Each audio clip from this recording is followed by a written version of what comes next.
Good morning student. कक्षा 8 में अभ्यास सागर कक्षा 8 का अभ्यास सागर का पाठ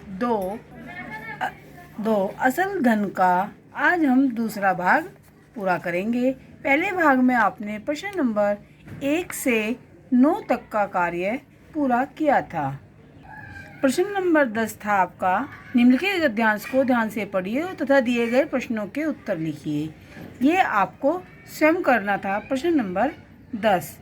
अब हम इसमें करते हैं प्रश्न नंबर 11। प्रश्न नंबर 11 है, मुरली वाला बोला अल्प विराम। क्या बोलेगा वो? दोहरा उद्धरण चिन्ह के साथ बोलेगा। आपको क्या पता बाबूजी कि इनकी असली लागत क्या है? क्या है के बाद आपका प्रश्नसूचक। यह तो ग्राहकों का दस्तूर होता है कि दुकानदार चाहे हानि उठाकर चीज़ क्यों न बेचे, पर ग्राहक यही समझते हैं के बाद आपका अल्प विराम।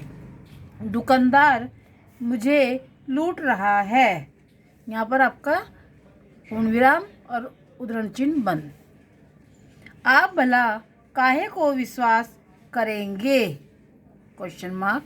लेकिन सच पूछिए तो बाबूजी असली दाम 2 ही पैसा है, पूर्ण विराम। आप कहीं से 2 पैसे में यह मुरली नहीं पा सकते, पूर्ण विराम। मैंने तो पूरी 1000 बनवाई थी, अल्पविराम, तब मुझे इस भाव पड़ी है, आपका यहाँ पर पूर्ण विराम। ओके, अब इसे आगे करते हैं प्रश्न नंबर 12। प्रश्न 12 में आपको उचित स्थान पर अनुस्वार का प्रयोग करना है। प्रशंसा से के पर अनुस्वार, कंधा कै पे अनुस्वार, दंत दै पर अनुस्वार, मेहनत है पर अनुस्वार, हिंदी है के ऊपर अनुस्वार, प्रातः प्रांत पै पे अनुस्वार, हंस है पर अनुस्वार, दंग दै पर अनुस्वार। इसके बाद है प्रश्न नंबर 13। निम्नलिखित शब्दों में रै के उचित रूप का प्रयोग करना है। प्रभाव पै के नीचे रै, केंद्र रै दै के नीचे, ग्राहक गै के नीचे रै, कर्मचारी मै के ऊपर रै, भ्रष्ट बै के नीचे रै, निर्दयी दै के ऊपर रै, आश्चर्य य के ऊपर रै और प्रसाद पै के नीचे रै। प्रश्न नंबर 14। निम्नलिखित शब्दों में उचित स्थान पर नुक्ता का प्रयोग करना है। नुक्ता हमेशा बेटा जय और फै के नीचे ही आता है, तो आप जय फै जय जय फै और जय, आप इन्हीं के नीचे जो बिंदी लगाएंगे ये नुक्ता कहलाती है। चलिए आप प्रश्न नंबर 15 करते हैं। प्रश्न नंबर 15 में है आपके मुहावरे। पहला मुहावरा है आपका, फूला ने समाना। इसका अर्थ है खुश होना। जब मुझे पता चला कि परसों हम आगरा शादी में जाएंगे तो मैं फूला ने समाया। आप इसके स्थान पर कोई और अन्य प्रयोग भी कर सकते हैं। दूसरा है कान भरना, चुगली करना, दूसरे के बारे में बुरी बातें कहना।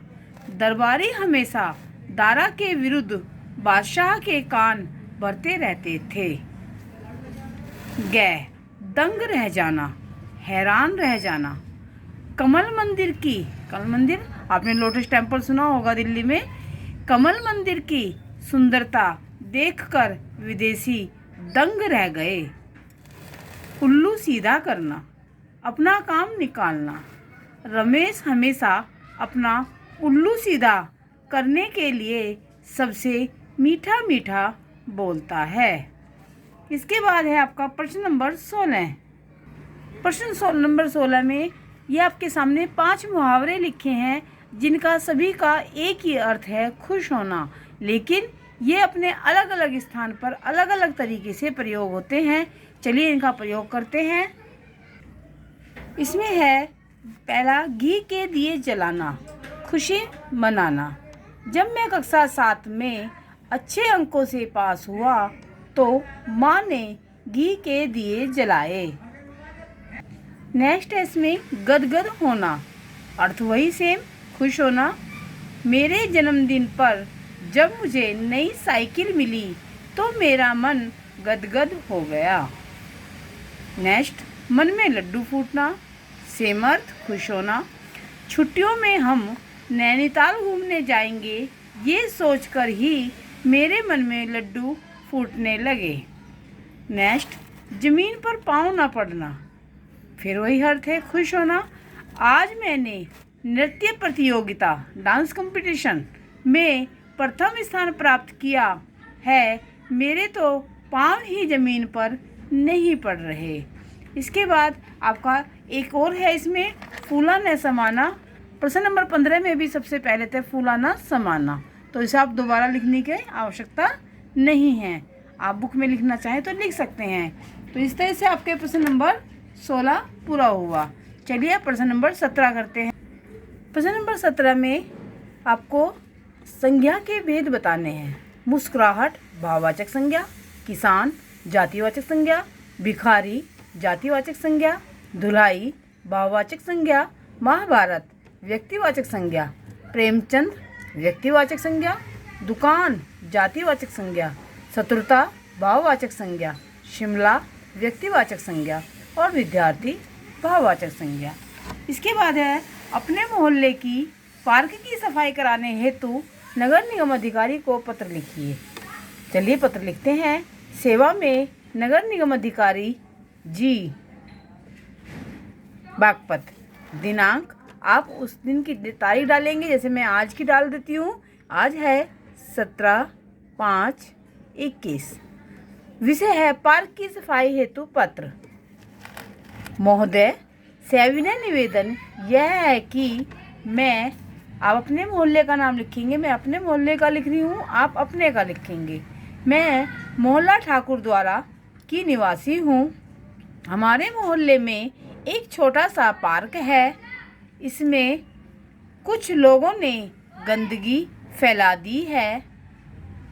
कृपया पार्क को साफ कराने का कष्ट करें, जिससे हम सुबह शाम उसमें टहल कर शुद्ध हवा ले सकें और स्वस्थ रहें।